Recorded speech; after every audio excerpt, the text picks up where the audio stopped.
Okay, folks. I don't got that much power on my phone. I have to get it charged up. I don't know if I can really make this sort of a particular like Nofap vlog. I suppose it's kind of related to it tangentially of sorts. Actually, probably more related, more ways than one. But I know my last video, and the subs go up and down, but it's kind of a long, drawn out sort of thing, and I, mentioned I was going to talk about a certain subject and make an entire video about that. I really danced around the subject during the video. I mean, I'm sure you can probably tell that I was kind of uncomfortable about it, to put it lightly. But, some sort of like, you could say like revelations that have come to light with regards to my own family that, I use the expression, that it's kind of like the pieces are all falling into place. A lot of stuff now makes, way more sense.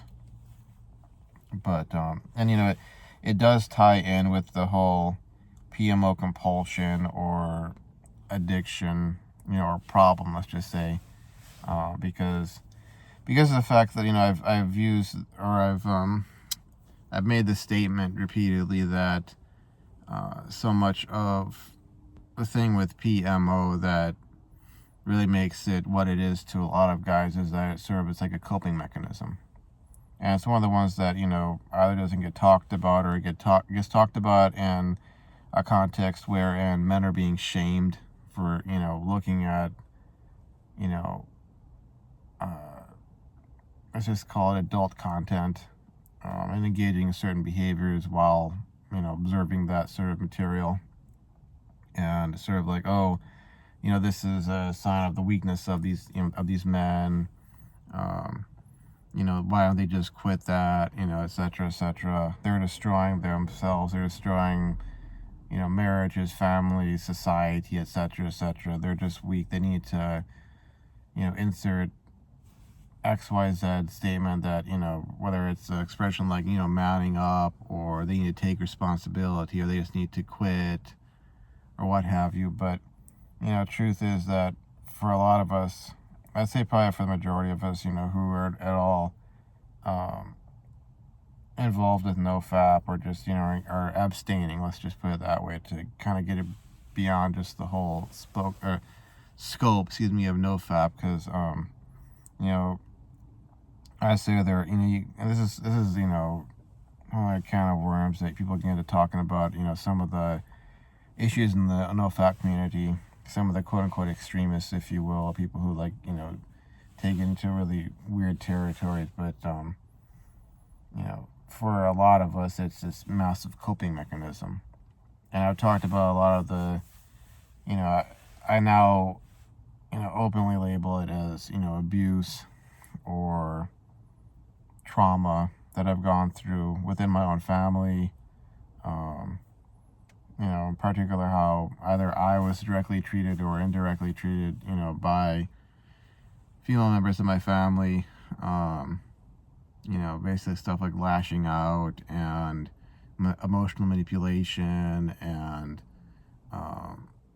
emotional and verbal abuse, and in some cases even like physical abuse or physical assault, stuff of that nature, where it's kind of like a boiled down to being a punching bag, and then having it kind of drilled into my head that this is, quote unquote normal female behavior, and you have to expect this, and if a woman is treating you in any other way than this, that's not, a real relationship, or that's not love, or, etc., to the point that if a woman did treat me well or showed genuine interest or desire in me, it was like weird and uncomfortable, and it's kind of like I ended up in some ways pursuing, a repeat, but in sort of a different sense, because we're talking about like actually pursuing romantic relationships with women, pursuing something that where it kind of like replicated that sort of abusive or toxic behavior, but being replicated in a girlfriend or a potential fiance or wife, that sort of thing, or a girl that I was interested in, and sort of subconsciously seeing just like stuff like being humiliated or manipulated emotionally or, etc., psychologically as somehow normal, or being like drawn to it because it, it's kind of like people talk about, I think there's this book called People Making. I can't remember the author, but she kind of said that, it's sort of like, if you have folks growing up in, let's say, dysfunctional families, they will, and obviously assuming that, the majority of the population, let's say 97, 98% of the population, will end up seeking out someone who replicates the behavior or treats them in the way that um, their opposite gender. This is, we're talking like way back in the 70s. So, we're talking like male, female, like I said, 97, 98, 96, whatever the exact percentage of the population. So I'm talking about like, quote unquote, for the vast majority of us, this book would say that you'll end up seeking out a partner of the opposite gender who replicates the behavior of your opposite gendered parent, or how they treated like your same gender parent, or how they treated you, that sort of thing. Even if it's dysfunctional, even if it's abusive, you'll go for that. And to kind of explain what I mean by that in my particular case, like I said, I've talked about a lot of the abuse I've dealt with at the hands of, let's say, like my sister or my mother. And in this particular case, the revelations had to do with my sister, and sort of basically explaining why she had those kinds of behavior patterns, or why she in many ways still does. I'd say that in some ways she has improved from that, going through therapy and that sort of deal. But the big bombshell revelation, I know I've danced around it for about 7 minutes now, but and I didn't want to believe this at first, and not because I wanted to just doubt her, because I don't believe that a woman would tell the truth about these things, or that sort of thing. But I wanted to have a preponderance of evidence. I wanted to look at the facts rationally. But she came forth, long story short, and revealed to us that one of my male cousins, he's the second oldest of all my cousins. He's like about a year older than me, a little bit. I think it's like a little bit under a year older than me. I think he was born about like 9 months before me, but that he had essentially molested her. And it's strange that I can just like say that word now.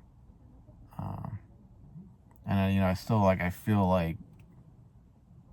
feel disgust and anger and frustration, and just from my perspective as a man, conventionally masculinely raised, at least, or striving for that, you feel like a sense of, you failed in your responsibility as a man, but that, like I said, that he molested her while he was living with us. There were 2 times that he was living with us, him and his sister, and first time both his mother and his father were here, my aunt and uncle, and the second time it was just his aunt. And I think his sister was here as well, my other cousin, the oldest of all the grandchildren. And this is from my father's side of the family, by the way.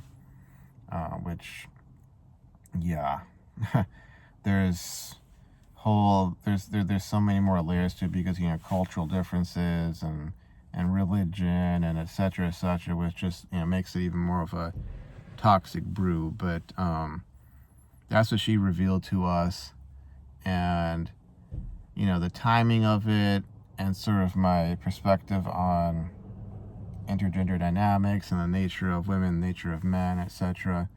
I wanted to be, I think the word is incredulous. I wanted to be like skeptical. Not to say that it could never have possibly happened, or that she wasn't telling the truth, but because of experiences I've had in college or elsewhere, and because especially with women in her age bracket, and she's just a few years younger than me, and just all the stuff that you learn about when you start to become aware of I don't want to say just the true nature, but like the I guess the almost like the unflattering or um, the discomforting, I guess, facts of life, human nature of, men and women, etc. To be inclusive or to, sort of approach this in an umbrella-like sense, covering all bases, that sort of deal. And so I wanted to be skeptical at first, but then, and a lot of it was the timing, because it was like I had just graduated from college, just gotten that first job, the place that I'm working at now, that I went back to. And I, posted about this in this messenger group that included, pretty much all of the relatives on my dad's side of the family in our immediate, like his brothers, his, I think all, both his brothers, both his sisters-in-law, their kids, so like all the cousins, and they were all giving me congratulations, awesome, great job, keep going, you can accomplish even more, etc., etc. We believe in you, we're proud of you, all that. And prior to that, she had posted some photo of like one of our pets, and she hadn't really gotten as much response from that as I had when I posted my thing. So, and because in the past she has engaged in attention-seeking behavior, stuff of that nature. And of course, a lot of self-destructive behavior, to put it lightly. Some of that really serious. I mean, I'm not like, I may get into that in another video. I'm trying to keep things all anonymous. I know that maybe one or two people like actually know my identity from this channel, and I've personally communicated with them. So, I consider those folks who actually know me. Luckily, they're like, I'm friends with them. But the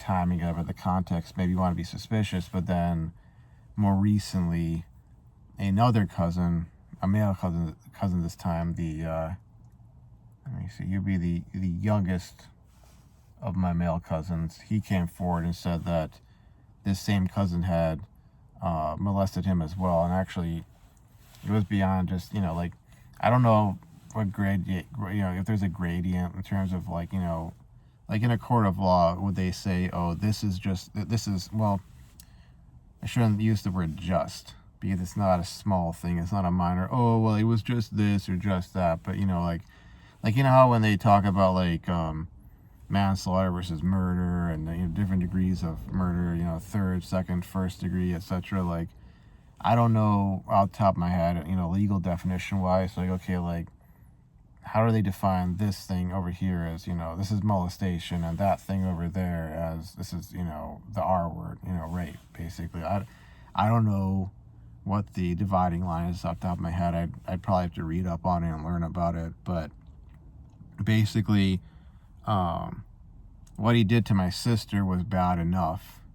You might label it as like inappropriate touching, but it went beyond just like, outside, like on the clothing. It was like, yeah, literally like down there, etc. Into areas where he should not have been doing that, and the stuff he said to her, and how he like basically found her when she was isolated, alone, and he was able to molest her. He did that to like, I don't know if I would say to the nth degree, but like, if that was, because I don't want to use that kind of terminology, like stick that on there and be like, this is it, because I don't want to downplay what he did to my sister, which enrages me enough. But it was kind of like that and more. Let's just put it that way, that and more. So that wasn't bad enough, which it was. It was like that plus more than that. And I think he revealed that stuff to his older brother, who now feel basically experiencing the same emotions that I'm feeling. Rage and sadness and frustration and anxiety, and just everything that you can think of an older brother would experience if his younger sibling came to him one day and said, this is what so and so did to me. And even more so when it's supposed to be your flesh and blood, your family, that sort of deal. And so he went in detail about that. I haven't seen the details. I don't know if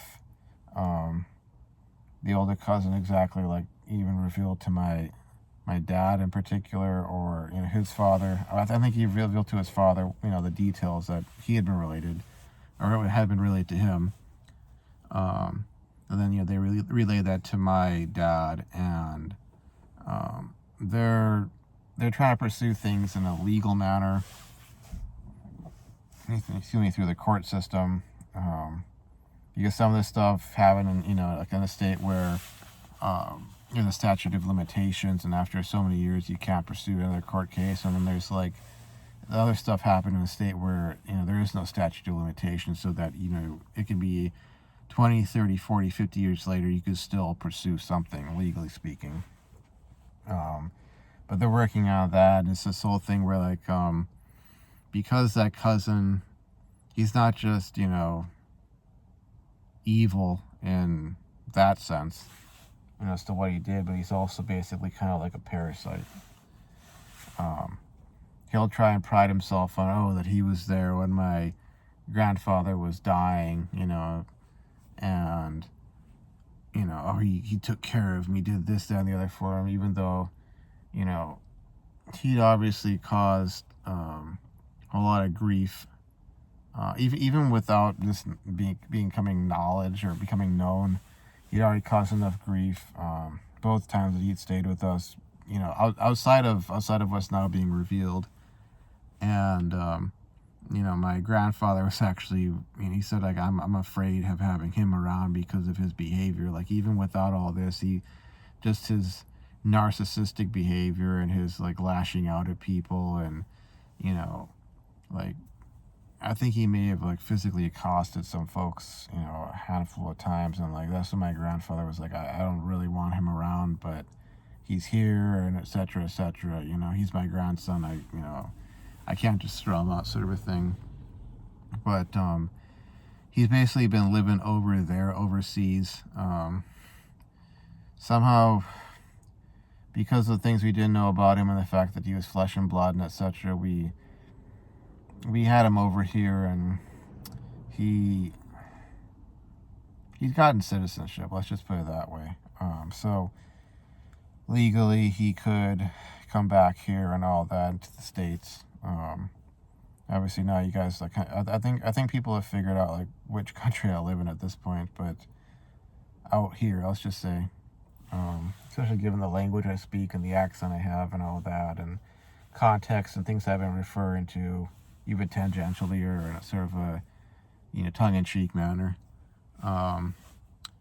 But he's been living over there for the last, like, several years in my grandfather's house, basically getting free room and board, practically, like, free food, free everything, while, quote unquote, working as a lecturer in, like, the liberal arts, or, like, humanities or communications or something like that at this university over there. And with these revelations coming forward, like, we don't know how many other people he's done this to. Younger female or male students of his, maybe folks he's lived with other times, because the first time they stayed with us, this is without us knowing about this set of events. I'd already had conflicts with him. He'd already butted heads with me numerous times, and since I was close enough in age to him and had the sort of the, whatever you want to call it, spine or whatever, to stand up to him, I'd already had problems with him. And I'm trying to remember why exactly he had to leave the first time. Some of the stuff is a bit hazy to me because it's been like 20 years. But the second time, it was like he came back with a vengeance. And, it was like the first time around. And, now I look back on this and I can say, narcissistic tendencies, malignant narcissism, etc., that sort of thing. Back then it was very much like the way it manifested with me was it's like him being like ultra competitive, wanting to push my buttons 24/7, 365. Him coming over here from a foreign country, to this country, and wanting to sort of throw his weight around and like belittle me, and you're under my thumb, you're my younger cousin, you're like the little brother, and I'm gonna rule the roost, and you know uh, whatever friends you have, I'm gonna try and steal your friends from you and kick you out of those social circles and make you look like a buffoon, and etc., etc., all these things, that sort of deal. Spotlight's on me, and you're nothing but a fill in the blank loser, etc., etc., so on and so forth. And it was bad enough at that point, but the second time around, it was like that times 100. And it was like the final, and it was like both times he went around like just talking a bunch of trash about me and ruining friendships I'd had, and since before he even got there. And and I'd had my experiences growing up elsewhere where I'd found it very hard to make friends because of a lot of prejudices people had, and their parents telling them, don't be friends with that kid, he's this, that, and the other, because of my ethnic and racial background and religious background and so on. And I'd finally moved to this place where I actually had friends, people who wanted to be friends with me. They didn't give a whatever, what my skin color was, what my last name was, what shape my eyes were, whatever. And he comes in and basically tries to destroy all that and steal that away from me. And the second time around, like I said, it was like he came back with a vengeance, and it led to this final it was sort of like a crescendo, this huge build up to this massive conflict where it was like it was over a girl. And it was a case of like, I like this girl, he knew I liked that girl, and he had to make it a point to like compete with me for that girl. And it wasn't just like, matter of just two guys competing, like, oh, that's life. You like this girl where other guys are going to like her too. It was like he had to like pick that specific girl out and be like, I'm going to take that girl. She's going to be my girlfriend. I'm going to like rub it in, in my cousin's face, sort of a thing. And it got super, super bad, to the point that like we were talking about yelling at each other and practically getting into fist fights. And he was like living under our roof, and he'd already been causing all sorts of problems. Him and the rest of his family, both times they were treating us like we were servants of theirs. Like, bring me my my breakfast on a platter, serf, that sort of a thing, that sort of an attitude. And like hogging the bathroom and just leaving a huge mess throughout the house, leaving the milk out overnight, just causing all sorts of problems on top of just being condescending, jagoffs. And, they were used to having house helps running around serving them everywhere they went back in the old country. But it got so bad that my mom got involved because, she was like sick and tired of seeing my sister coming home crying, seeing me come home, like just, on a scale of like 1 to 10 out of 15 in terms of anger and frustration, wanting to like drive my fist through a wall because I was so mad about what my cousin had been saying or doing the whole day. Like, it was stuff like, and it seems petty from one angle or another, but it was stuff like that he was an expert on American music and culture, and I didn't know, a damn thing about that, and he was just so much better than me in all these different ways, and he could play the guitar and blah blah blah. And then him claiming that he had almost stolen some guy's girlfriend, but the reality was he was probably creeping her out, and she asked her boyfriend to tell him to screw off or whatever. All these things, it was like doing that kind of stuff would then end up affecting my friendship with one or other people involved. And it was like, oh, by being associated with him, then that sort of rubbed off on me and made me look like a creepy scumbag to people. Or, they had their changing of opinion of me because of him, and so on. But you know, we had to basically drive them out of the house. We had essentially, like, you know, you can't stay here. This is not working out, sort of thing. And they decided. I actually, I don't remember my mom ever saying, like, you need to get the F out of here to them. But she kind of made it clear that, you know, if you guys don't change, if this stuff doesn't, you know, end, you know, she said to even to my cousin, like, why did you have to pick that one girl? You knew Kian was into that girl. You knew they were, you know, potentially going out or whatever. And they've seen this pattern of behavior where it was everything that I was into. He had to be like, oh, I'm into that. I'm better at you than that. And then it got to the point where it's this girl, and it was like, oh, you're into that girl? Well, I'm going to take her. I'm going to take her. I'm going to rub it in your face. I'm going to make you feel like a, you know, freaking loser and all that. And it got to the point where it's kind of like this ultimatum of, you know, either you change your behavior, you knock this stuff off, you make amends to your cousin, or you know, this ain't going to work out. And they decided just to pack up and leave. And at first I was, you know, in many ways I was kind of heartbroken because as much as I had problems with him, you know, I had memories of him kind of being almost like a brother of mine. It was kind of this mixed bag of, like, I hate this guy, he's a scumbag, he's a creep, he's this, he's that, he's a, you know, a-hole, whatever. But at the same time, I had some memories of, you know, him being my cousin and being kind of like an older brother and us getting along, and some adventures we'd had as kids, you know, when I'd go over to overseas and visit my grandpa, and, you know, he'd be there and we'd hang out and that sort of thing. Obviously none of that stuff means a damn at this point. But so after that, he had to move out to this other, like, this relative on his mom's side, and we also don't know what he may have done to anybody over there. Then, of course, is the fact that the father of that family ended up dying mysteriously later on. We don't know, you know, what caused it. Maybe been a stroke or something like that. I'd probably look into that, you know, if I wanted to know. But then after that, he ended up moving in with my other uncle, which is when this stuff went down with the younger male cousin of mine who came forward and said, you know, this is what this cousin of ours did to me, that sort of thing.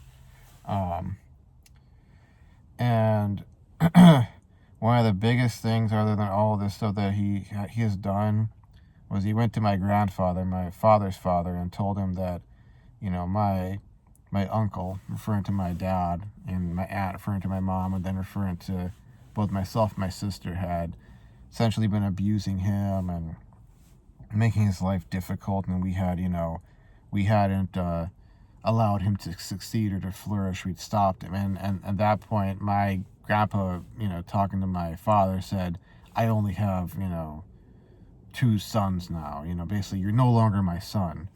And at that point, it really, like, hit my dad like a, you know, like a ton of bricks. And apparently later on, you know, the middle brother, the younger of my dad's 2 older brothers, went to my grandpa and explained, no, this is what actually went down. And my grandpa, you know, talked to his cousin and was like, you know, you screwed up. You know, your aunt and uncle, you know, and your cousins, they gave you this great opportunity in life to flourish and to go forward with, you know, life, and you really make something of yourself, and you screwed up. You effed up. It's on you.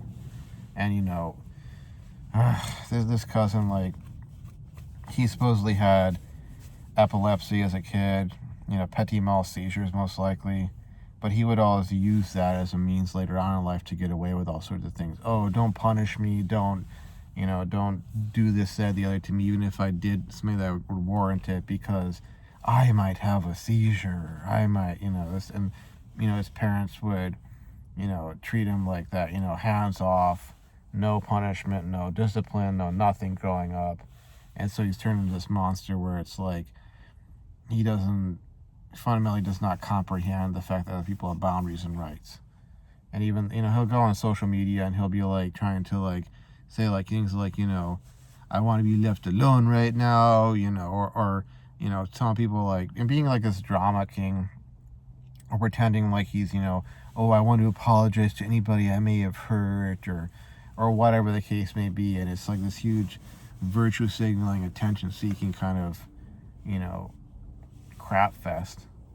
But we found all of these things, and in many ways it kind of explains a lot of my sister's behavior whenever she was in relationships with guys, and it was very much like upfront, she just right in their face, no sex, period, 100%, don't even think about it, here are my boundaries, you get anywhere near that, you're dead meat sort of a thing, but at the same time being very much attention seeking, wanting all that attention, but at the same time being like, no, stay over there, give me your attention, but stay the heck away sort of a thing. Also her lashing out at me, lashing out at my dad, lashing out at my mom. Times where if we had some slight disagreement on something, it could be how exactly the towels were arranged in the bathroom, because I had gone in there, washed my hands, I'd use the bathroom, wash my hands. And then, when I dried my hands, I'd move the towels a bit. She didn't like that, so she'd storm into my room and start screaming at me of profanities, calling me all sorts of names in the middle of the night, 1:30 midnight, 1 a.m., that sort of deal. Or even, like, physically assaulting me, or her, like, her attempts at, self-deletion. Let's just put it that way. I'm probably going to have to, I don't know, we'll see if I had to take down this video, because I know I used the R word earlier on, and it's like, I get some of the policies that a lot of these, social media sites and companies have, but at the same time, like, I kind of feel like there are times where the people who end up getting some sort of strike against them or what have you, like, it kind of stifles any healthy discussion that could help people who are going through some real tough times.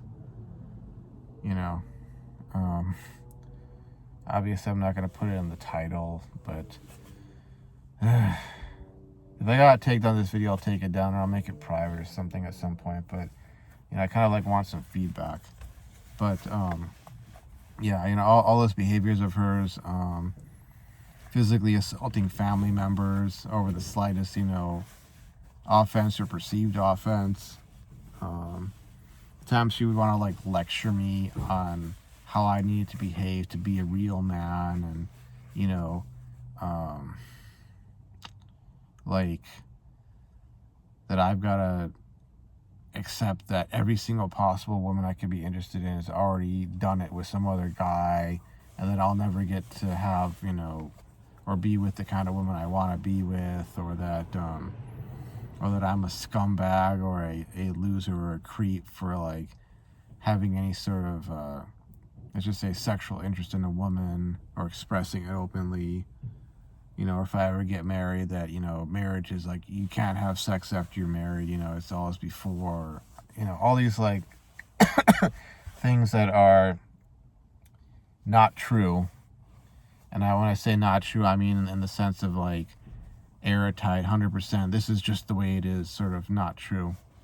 But they are more sort of like expressions of what she was wrestling with. And partially because of the sensitive nature of the topic, to put it lightly, as well as like, I think some of this is gendered, that, sort of wanting to communicate these sorts of things, more directly or forcefully, might not come to her until, now that she's kind of gone through all this therapy and is now finally revealing it. I wonder how it is that my younger male cousin was able to come to the point of revealing it, because in my experience, I would think it'd be harder for a guy to talk about this stuff, because men can never be victims. Men can never be victims. And so if a guy comes forth and says these things, unless you're talking to someone who's really truly understanding and doesn't think like that, he rejects that sort of way of thinking. Like, there's always that fear of being ridiculed as a guy, like, oh, you let this happen to you, you must have wanted that, blah blah blah. it couldn't have been done to you against your will because you're a guy, sort of a thing, you know. But by and large, most people seem to think that, you know, guys can't be victims. So I wonder how he was even able to get the courage to reveal all these things. But I don't know. You know, some of you in the comments, you know, one of my friends, let's just say, if they want to let me know whether or not I should take down the video or not, or put up a more sanitized version of it where I, you know, quote unquote dance around certain terms and terminology, because obviously, like, the way things work, you know, you mention one of those words and suddenly, you know, your video's gone, or it's whatever, even, you know, worse things happen to your channel, whatever. But that's sort of the big revelation, and it's explaining a lot of things, because a lot of my behaviors in the past have been rooted in me attempting to cope with what I would call the secondary or tertiary effects of, as it turns out, my cousins. And I don't really, he's not a cousin in many ways to me anymore. But biologically, my cousin, you know, his behavior, like what he did, his actions, the secondary or tertiary effects of it. And the thing that really enrages me beyond just the crime of it, the fact that, you know, that's one of those things where it's one of those things that, like, you want to talk about, you know, sins or crimes that people commit that, like, I find it nigh impossible to forgive, you know, or just something that would enrage me. That's one of those things, you know, forcing someone to do something like that against their will.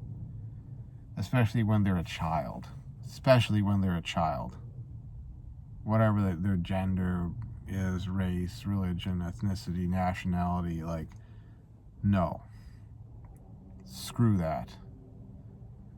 But, yeah, sort of like, I think the thing that really enrages me beyond even that is the fact that, like, the sort of feeling of, like,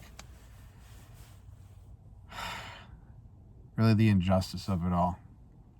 See, the fact that, he's married, he has 2 kids, free room and board, all these kinds of things he's gotten to enjoy all these years. And here have been the rest of us struggling forward because of the damage of what he did. You know, like the cousin of mine that he molested, he's a software engineer, he makes good money, he does all these good things. You know, I'm not going to say where he works or what school he went to. I don't want to identify him, obviously. But in so many other ways, you would think he's a healthy, functional individual. People might look at him and go, like, why aren't you married? Why don't you at least have a girlfriend? What's up with that? Are you X, Y, Z? And it's like, no, he's not. He's not any of those things. There's nothing, I mean, in some sense, you could say there's nothing wrong with him. It's the fact that he went through this trauma. Here's what happened to him. Here's why he's had his own dysfunctional behavior because of anger and pain, or he's lashed out at his own family as it's, you know, come to light. Thinking of how it's affected my sister, thinking of how through her it's affected me, and just how much damaged our lives have been. And the fact that, like, you know, I've talked so much about my problems with women and relationships and all that kind of stuff, and it's like he didn't just deny that to my sister in terms of, like, her being able to have healthy, functional relationships with guys, or to get to the point in her life where she could think about, you know, living the kind of life that, you know, you might want to have, but how much it's also affected me. Because in the midst of all this, you know, because my father didn't know what had really been done and why my sister was behaving like that, he, in his sort of way, you know, thought, oh, this is just normal behavior. This is just, you know, girls being girls. And this is a girl being a girl sort of thing. And him telling me that it was normal for my sister to treat me like that, to lash out at me, to flip out at me, to, you know, behave like that. And how much that just mucked up my head. And he wasn't doing that intentionally. It wasn't his, like, intention to hurt me. He just didn't know. And now we know all these things, and it's kind of like, if anybody who's been on my channel for the last few years, they know that I've been struggling forward with this sort of stuff, and I've had to do all this work just to make this progress to get to this point in my life. And it's been so freaking hard because of the after effects of what my cousin did to my sister, as it turns out. And it's hard to, explain. And I don't mean to say this to take away from what she went through, what my other cousin went through.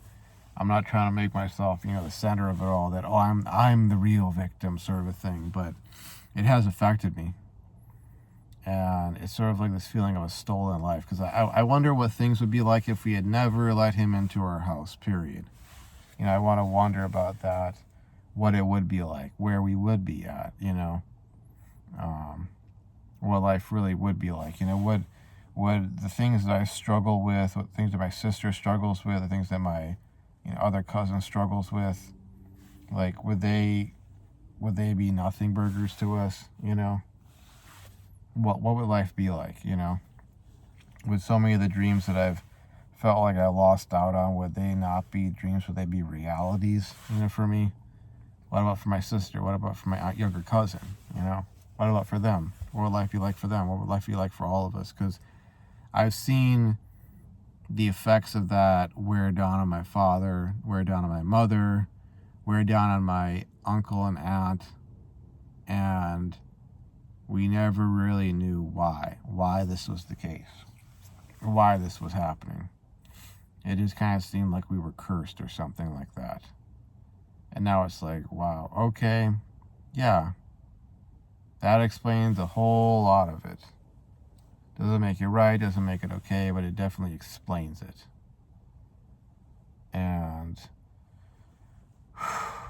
I don't know where to go from here, in the future sort of thing. Like, there's things I'm working on and working towards, and there's things that, my sister's working towards, my mom and my dad are working towards, my uncle and aunt, they're going for, my cousins are working towards, the two of them, and even the younger cousin, the one who, was another victim, actual victim, in the first primary sense, one of the primary victims, and him working through all these things. But it's like, I don't know.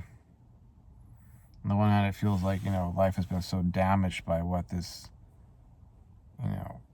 scumbag did to us, that it's almost like it's irreversible, undoable, unfixable. But at the same time, you have that drive to want to overcome all that, just because, you don't want to give them the final victory. In the midst of this all, we also know that this, this scumbag, who is biologically our cousin, his older sister must have known about all this, because she's married, she has 2 kids. They always keep the kids away from her brother because they must know. And she kept a lid on this the whole time. Oh, and as well, this scumbag cousin was basically like skimming money off of my dad, because they have some rental properties overseas, and instead of us getting the full amount, this guy was basically skimming money off of us to pay for this, that, and the other. And there was a time when his wife was in the hospital. They didn't know if she was going to live or die. Okay, fine, but still, being a parasite, basically, on top of being an evil person. So, again, I don't know if I'm going to take this down. You let me know. I know I put in the M and the R words. I know people don't really want that up on YouTube or other social media platforms because reasons nowadays, business reasons, culture reasons, what have you. But, you let me know if I should take this down, or if I'm going to get in trouble for having it up there. I'm obviously not putting this in the title. I'm not making it at the center of it because, honestly, like, this is really not, like, in some sense it's not the focus, but it is the focus, that sort of thing. But anyways, 45 minutes. Like I said, it's probably going to be a long video. And I'm going to finish up now and then get this phone on the charger and upload the video. And like I said, if I have to, I'll either make it private or I'll take it down and make a more sanitized version if I can. But anyways, if you got this far, thanks for watching. A handful of viewers, get this far. But I'll see you folks around. Take care. Take it easy. Be strong. And if you've gone through something like this before, like, get some help, get some therapy, and don't be afraid to speak up. Don't be afraid to seek help or assistance, legally speaking. And if anybody's, if you've gone through stuff, people have done stuff like that to you, like, find the legal ways of seeking recompense for, what you've gone through, what's been done to you, That's what I would say. That's what we're trying to pursue on our end. So anyways, I'll see you folks around. Take care. Bye-bye.